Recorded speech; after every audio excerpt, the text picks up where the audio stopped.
জাতির জন্য অত্যন্ত দুঃখজনক একটা ব্যাপার যে তিনি সরকার প্রধান হয়ে তিনি একটা পক্ষে কথা বলছেন। আপনারা জানেন যে জুলাই সনদের কথা উনি বলেছেন, জুলাই সনদে স্বাক্ষর করেছেন। জুলাই সনদে কিন্তু বাংলাদেশের সমস্ত রাজনৈতিক দল কিন্তু স্বাক্ষর করেনি, এই ব্যাপারটা আপনারা জানেন। এবং বামপন্থীদের কোনো দলই সেখানে জুলাই সনদে স্বাক্ষর করেনি। এছাড়াও আরও কতগুলি দল আছে তারা জুলাই সনদে স্বাক্ষর করেনি। তাহলে আমি মনে করছি উনি ওনার এই বক্তব্যের মধ্য দিয়ে উনি ওনার নিরপেক্ষতা হারিয়েছেন।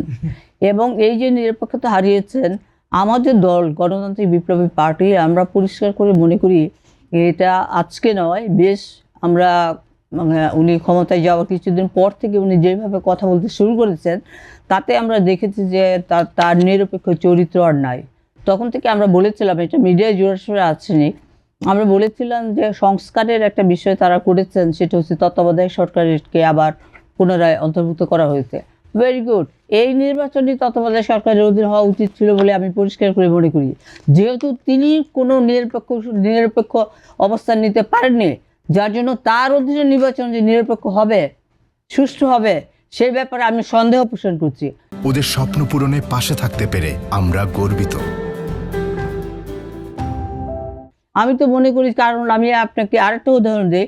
গত দুদিন আগে তিনি এই মিডিয়াতে উনি একটা কথা বলেছেন যে তরুণদের মধ্যে থেকে আমি আশা করি, ইংরেজিতে উনি বলেছেন, তরুণদের মধ্যে থেকে আমি আশা করি কয়েকজন তারা নির্বাচিত হয়ে আসবে, তারা সরকারে আসবে, এই ধরনের কথা বলেছেন।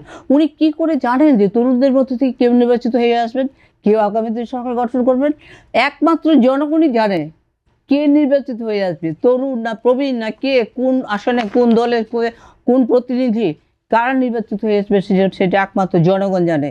জনগণের রায়ের ভিত্তিতে সেটা নির্ধারিত হবে কে নির্বাচিত হয়ে আসবে। কিন্তু তিনি যেভাবে কথা বলছেন তাতে আজকে একদিকে তো হচ্ছে যে তরুণদের যারা আন্দোলন করেছে, তরুণদের একটা পার্টি, ওনার সরকারের প্রত্যক্ষ পৃষ্ঠপোষকতায় এই পার্টি গড়ে উঠেছে এবং এই পার্টিকে তিনি আছে বাংলাদেশের সবাই এটাকে কিংস পার্টি হিসেবে বলেছে এবং আমরাও এটাকে কিংস পার্টি হিসেবেই বলি, এটা ওনাদের তৎপরতার কারণে।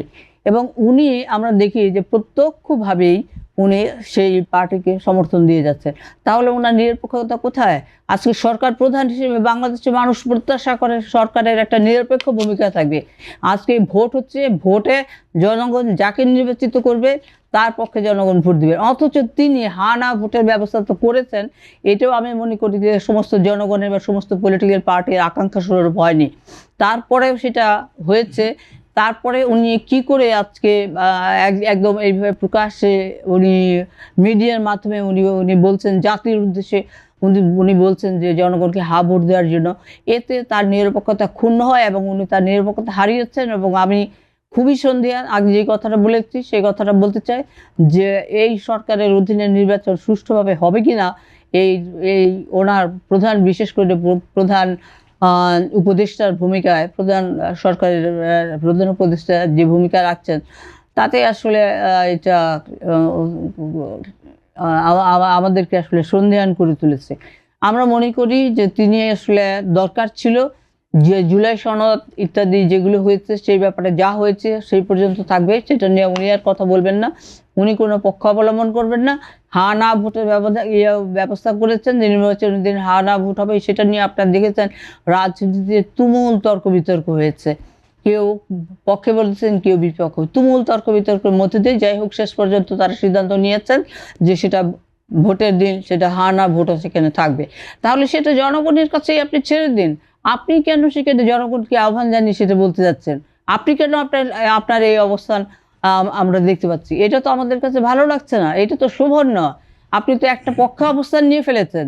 তাহলে আপনি তো বাংলাদেশের যে 18 কোটি মানুষের যে একটা সেন্টিমেন্ট ধারণ করে আপনি যে একটা নিরপেক্ষ একটা সুষ্ঠু নির্বাচনের জন্য, একটা সত্যিকার অর্থে গণতান্ত্রিক নির্বাচনের জন্য লেভেল প্লেয়িং ফিল্ড বলতে আমরা এই যে কত বছরের পর বছর যাবত আমরা শুনে আসছি, ওনার এই বক্তব্যের মধ্যে দিয়ে লেভেল প্লেয়িং ফিল্ডটা তো নষ্ট হচ্ছে।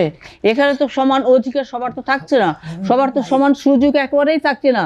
তাহলে এই কথাটা তো আজকে খুব দৃঢ়তার সঙ্গে খুব স্পষ্ট করে উনি নিজেই সেটা কিন্তু মিডিয়ায় এই বক্তব্য দিয়ে উনি নিজেই সেটা বলার সুযোগ করে দিয়েছেন।